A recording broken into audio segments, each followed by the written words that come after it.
Good morning. Hello. Hello, everybody. Good morning. Hello.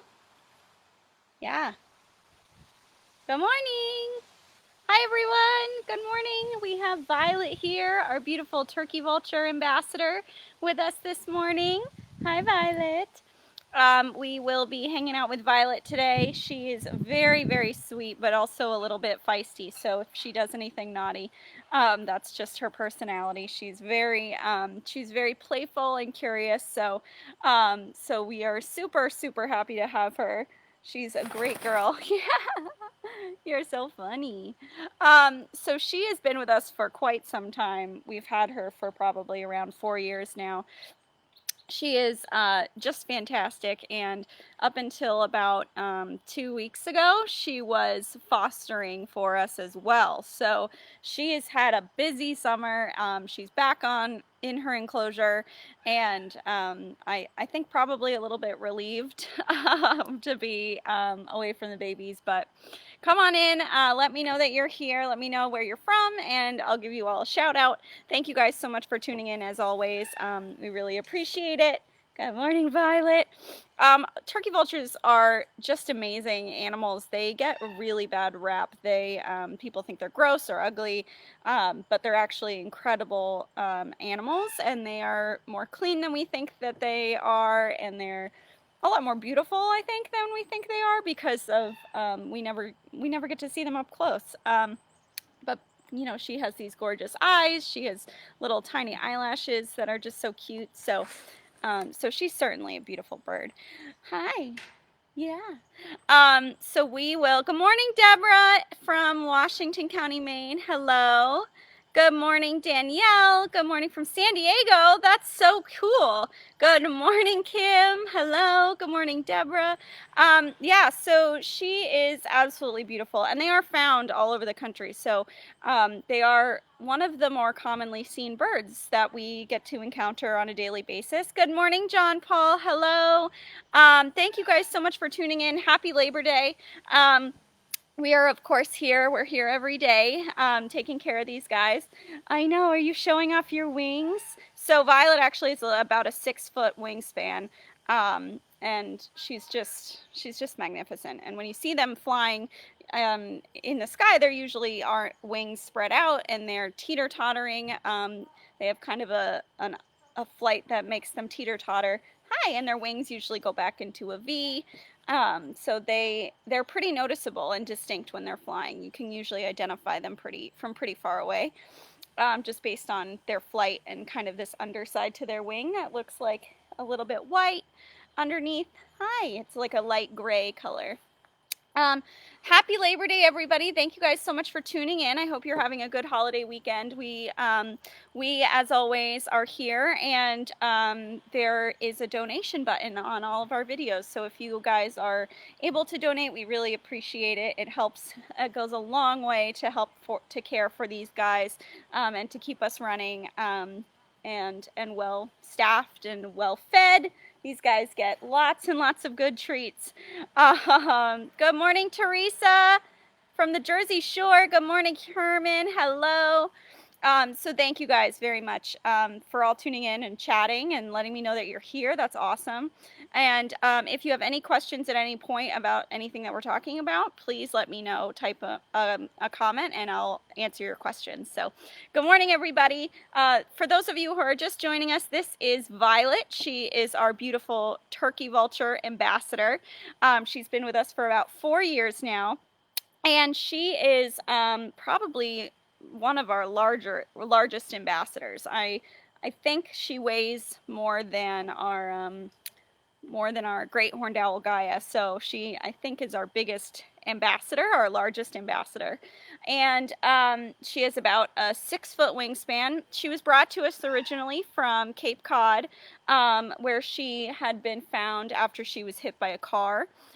So this wing that's closest to me droops a little bit. She's not really able to lift it very much. This is about as much as she can kind of lift it up. And you can see in contrast to that wing over there. Look at those wings. Hello, Teresa. Isn't she so beautiful? Hi, Violet. So Violet really loves to like sun herself. She loves to stick her wings out and stretch and sit in the sun. Good morning, Lori. Hello. I know you're so cute. So she hi. She cannot fly any longer. This wing over here doesn't react the same way to things. So she's not able to get up into the air. She really can't take off from the ground at all. But she is a beautiful, beautiful bird. Good morning, Violet, or good morning, Priscilla to Violet from Winthrop. Hello, everybody. Hi. So good morning, Carolyn. Hello. So these guys are native to Maine now. They have kind of come north to Maine in recent years. So they're not actually originally found in Maine, but they have migrated um, north from the south in the last 30-40 years. So many of you probably remember a time when we did not have turkey vultures in Maine. They have been kind of a recent migrant. You're okay, it's just windy. You love the wind. Yeah, I know, I know, I know. She's so fierce and naughty. Yeah. She says, "Where's my breakfast?" So these guys really only came to this area in the last maybe 30 years or so. Good morning.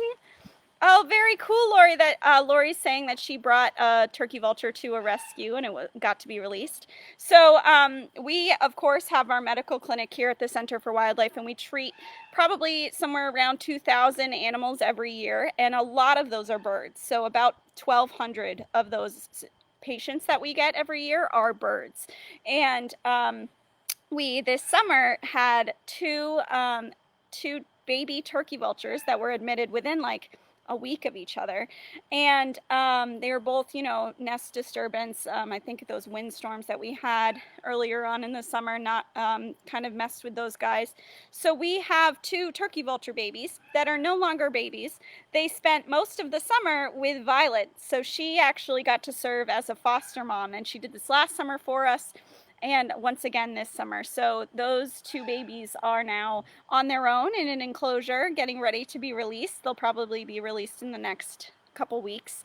They're just building up flight muscles, getting a little bit more weight on them, getting a little bit more wild.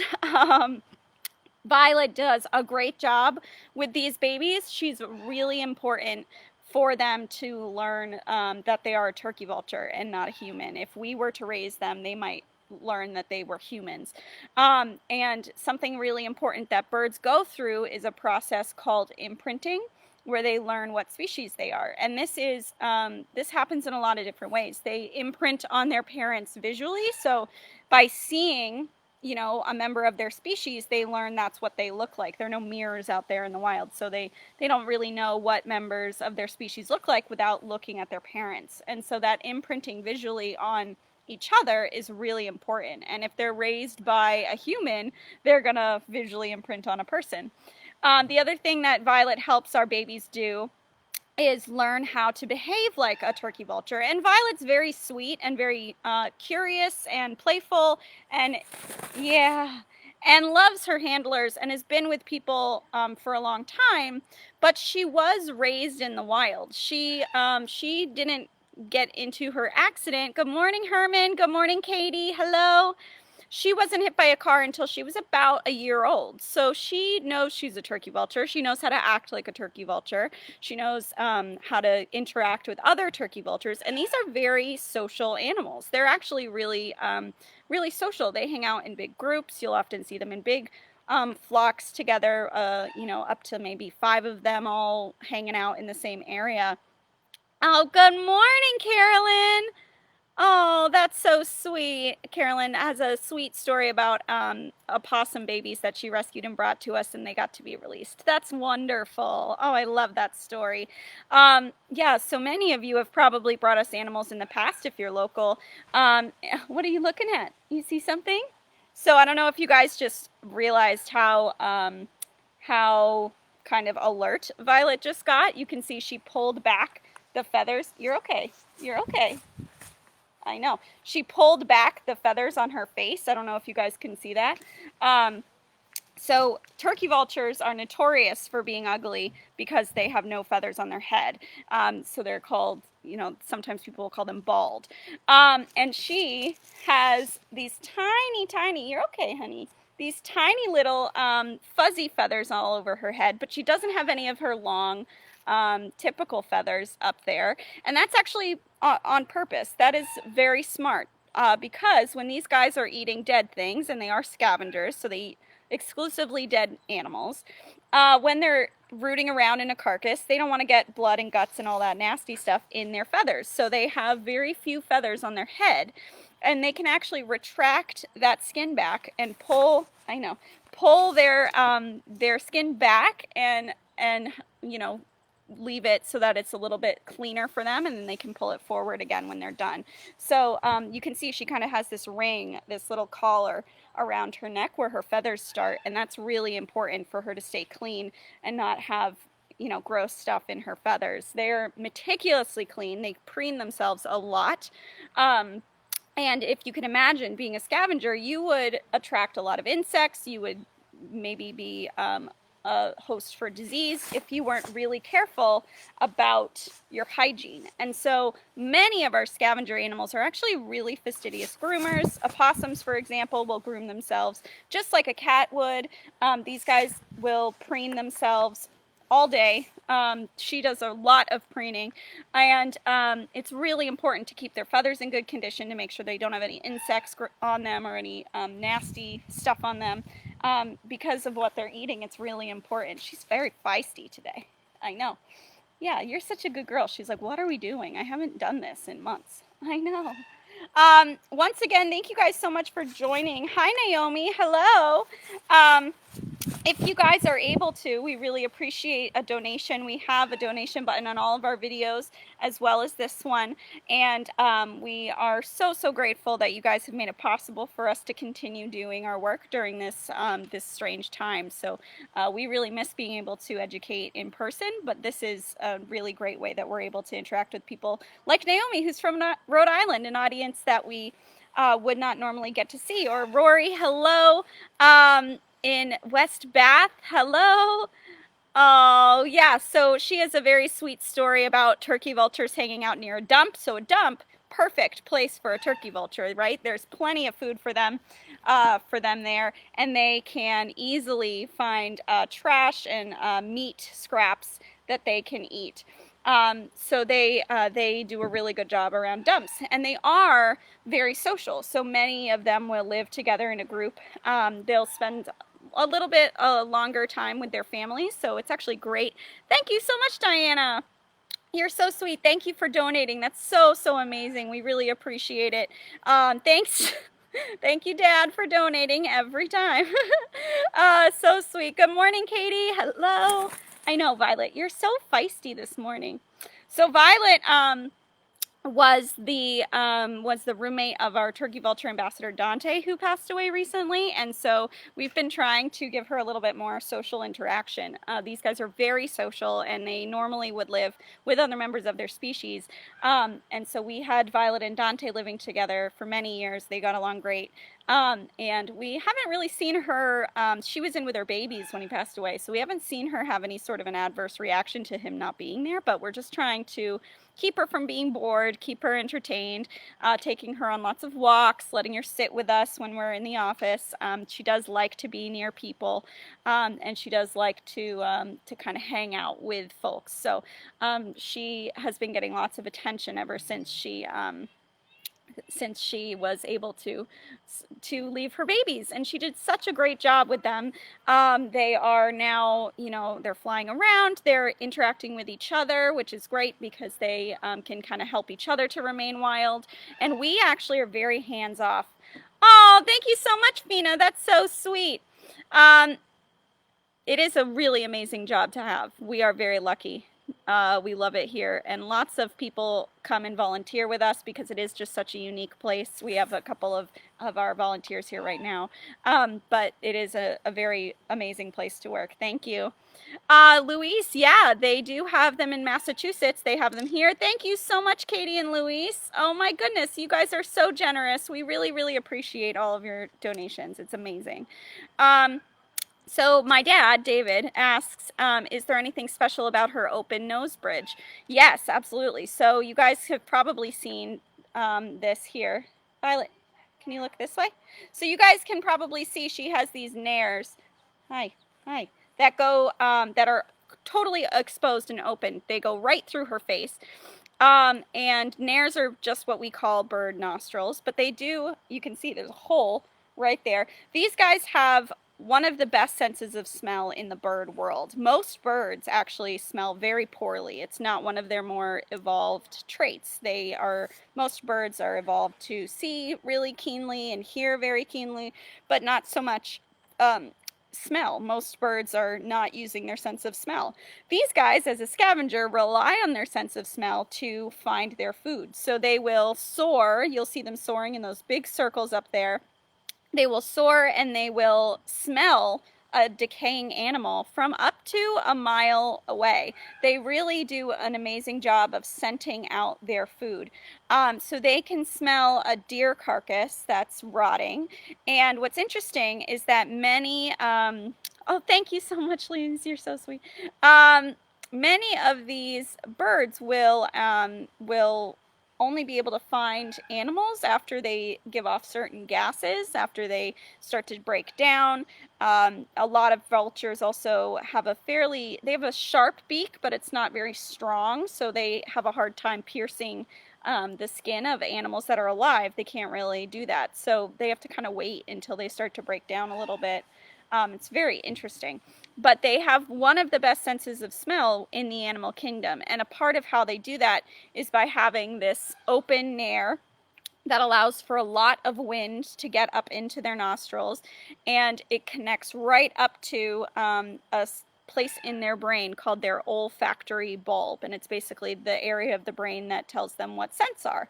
And we have it too. We have one as well. Theirs is about like 4 times larger than ours for their size, relative to their size. So very, very well developed olfactory bulb in their head that tells them what they are.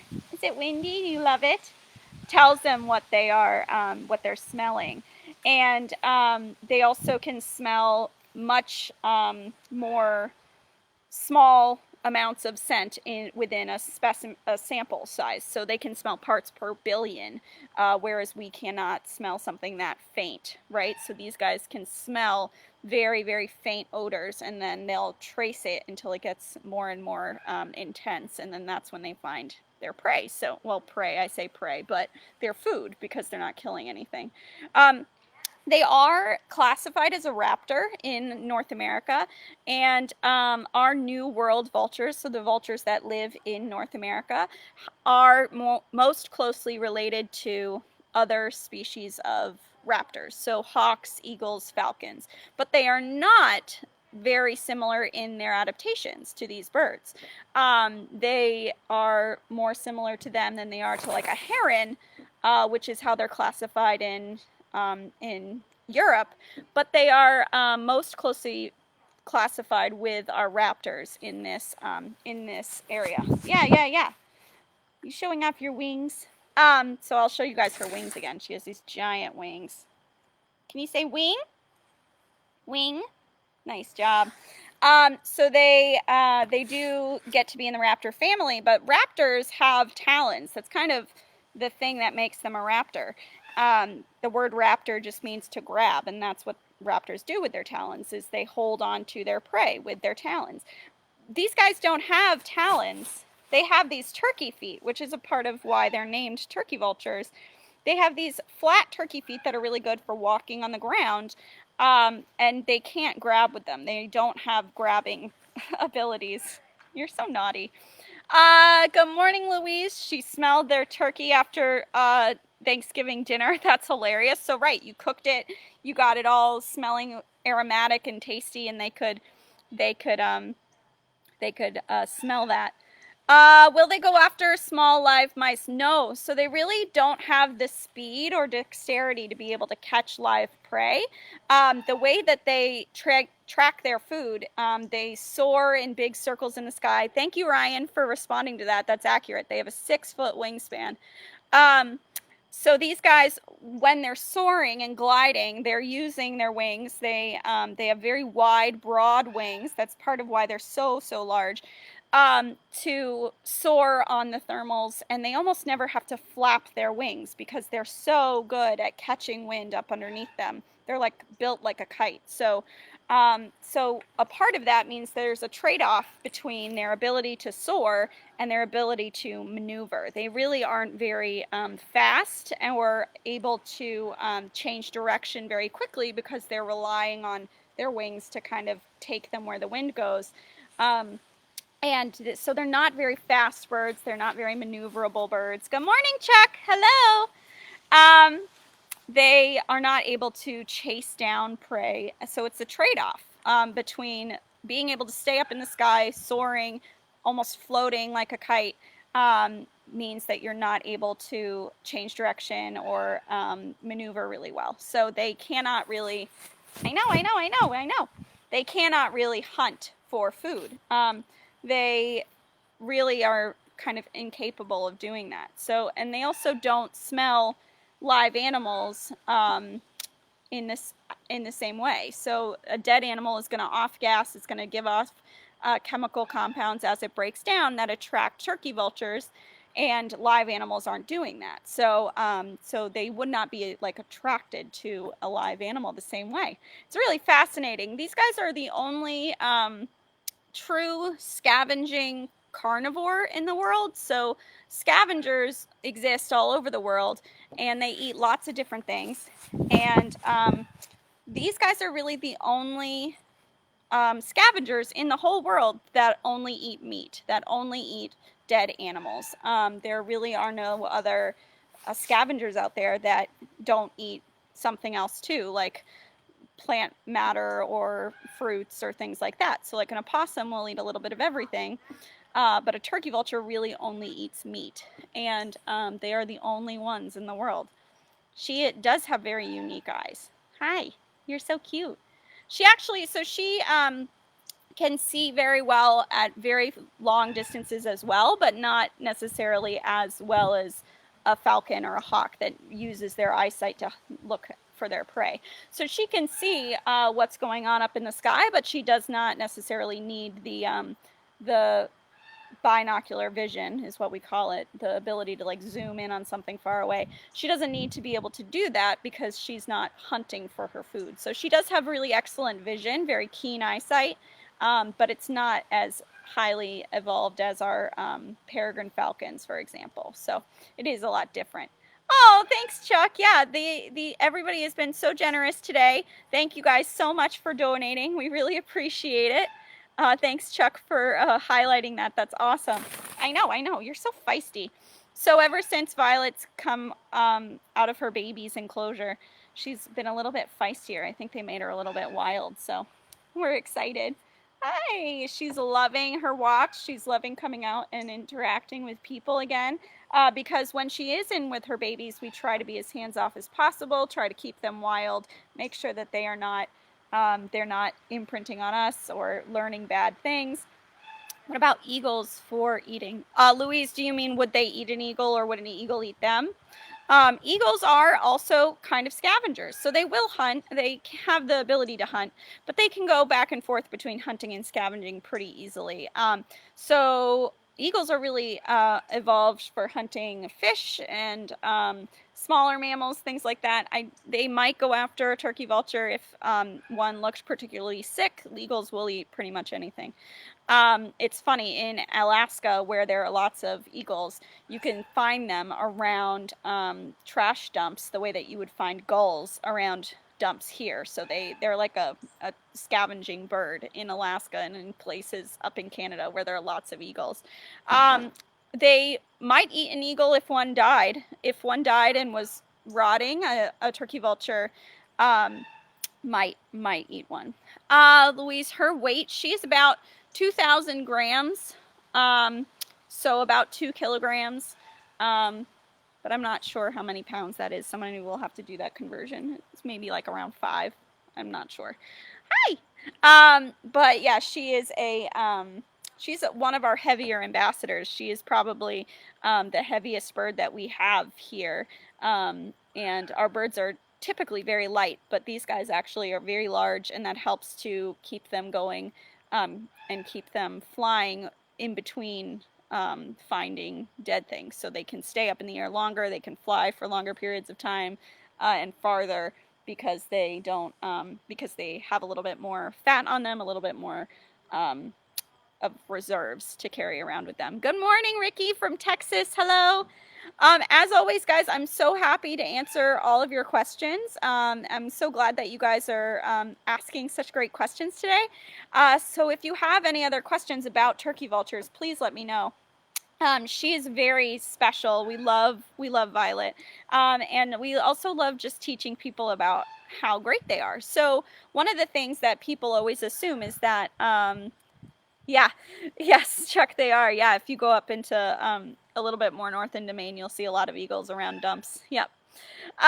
So the amazing thing about these guys is their capacity to clean the environment. So these guys really do truly leave the world cleaner than they left it, right? So these guys are amazing. They're like nature's hazmat team. So they can go through and eat an animal that had a disease like rabies or distemper or anything like that, and they don't catch it, so they don't catch that disease, they don't pass it on, but then they actually are able to neutralize that virus or bacteria in their GI tract. Their stomachs are so acidic that they can kill most pathogens out there in the world. So their stomachs are have a pH of about 2, which is very low and very acidic.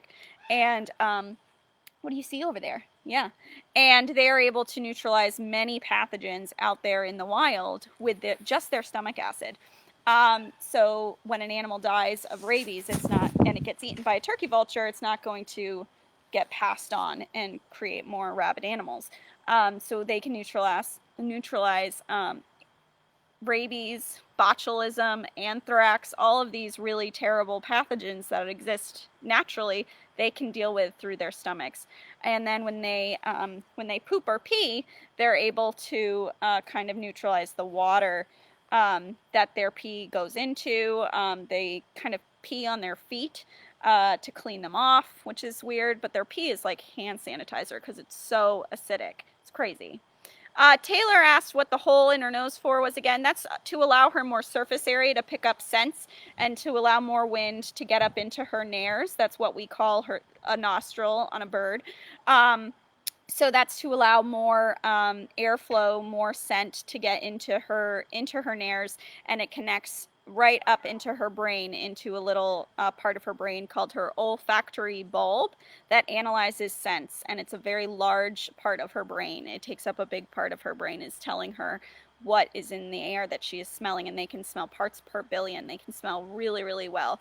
So they can smell a rotting carcass from miles away. Do they continue to scavenge in the dead of winter? That's a really good question, Dad. So these guys only migrated up here in the last 30 or 40 years. They are not a native to the area. They typically would not live in the north.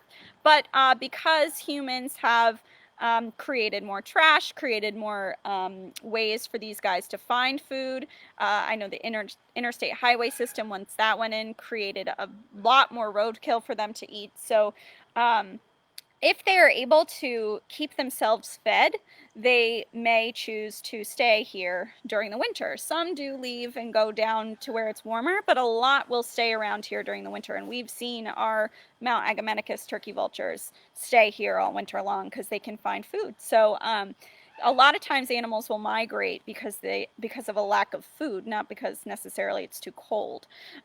So especially here along the coast where it's a little bit warmer, a little bit more temperate, doesn't get as frigid, they might be able to eke out a living if they're able to find enough food or garbage or things like that. So that's a really good question. Yes, they would definitely stay here. Kara, is she lonely without Dante? We don't think so. He was... Oh, you see one of your friends up there. Yeah, there's a wild turkey vulture up in the sky circling. Is that one of your buddies? So she can see her tilt her head to the sky. She's keeping an eye on him. Is that one of your friends? Yeah. I don't believe she is lonely without Dante. He passed away while she was in with her babies on the clinic side, so she was never around. Like one day he was gone, and then the next, or one day he was there, and then the next he was gone. She was went off on, and did her fostering thing, and then came back, and he wasn't there. So I don't think she's necessarily kind of had any sort of a shock or anything. She also, they never really had much of like a friendship relationship. It was more of like a annoying little brother and older sister relationship. Like he would pull on her feathers and mess with her and kind of, you know, tease her a little bit. I'm sure they did. He really missed her when she was gone. But I'm not so sure. I think she really enjoys the human attention that she's been getting. And we've been paying lots of attention to her since she was put back in her enclosure on the education side, because we are allowed to now. So that has been really fun for Violet. And we're trying to, of course, make sure that she's not lonely and has plenty of interaction with people. So she is always been much more people oriented than bird oriented. Oh, so exactly. Chuck pointed out, unlike most birds, they can smell. Yeah, so turkey vultures are one of the few birds that exist that can smell very, very well. Other birds can smell, it's just very reduced sense. They have a lot of, they usually will have very keen eyesight, very keen senses of hearing, but not necessarily senses of smell, because it doesn't help them in the effort of hunting. Many birds, if they're hunting, are going to use their sight or their hearing, like our owls and our hawks and things. And in the case of like songbirds or small prey birds, it doesn't help them stay safe. So they are going to not really put a lot of evolutionary like energy into evolving that. But in the case of a turkey vulture who does use the smell to find their food, they are going to evolve to have really excellent smell, and that's what happened. There are other birds that are kind of the exceptions to the rule. So albatross, for example, they're giant birds that live out over the ocean. We call them pelagic birds because they live way, way out over the ocean.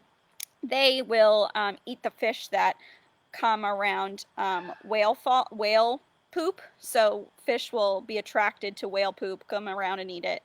And the albatross have actually evolved to smell that whale poop really, really well, because that's where the fish are going to be. So they're another example of a bird who relies on scent to find their food, and so has evolved a really good sense of smell. But those guys are kind of the exception to the rule. I know, I'm yawning. Thank you so much, Priscilla. I'm so glad that you like the programs. We really enjoy being able to still interact with you guys and talk to you guys. And we've had a really lovely time being able to do this. We're going to continue doing them for as long as we can. But we really appreciate you guys watching and donating, and you guys are always so generous and sweet and positive. So we're so happy to keep coming back every day and teach and, you know, just chatting with you guys about our ambassadors. It's our favorite thing to do. So, so we really love doing it. Let me know if you have any other last questions. I'm happy to answer them. Otherwise, we're gonna go give Violet her breakfast so that she can get her day going. I know, you're so sweet. And yeah, so let me know if you have any other questions. I'm happy to answer them now. But otherwise, we're gonna go give Violet her morning mice. Yeah. Oh, it's windy. A lot of our other ambassadors are spooked by the wind. They get like a little bit nervous. She loves it. She'll spread her wings out and be like, let me catch the wind. So we often will take her up to Mount A and let her kind of stick her wings out and pretend that she's soaring above the mountain. She loves doing that. You are so cute. Yeah. Thank you guys so much. We will be back tomorrow. Dad, she's getting mice for breakfast. Yeah. We will be back tomorrow, and Kristen will be here with another one of our wonderful ambassadors. So thank you guys so, so much. We will see you all tomorrow. Have a wonderful rest of your holiday weekend. And thank you guys so much. Thanks, guys.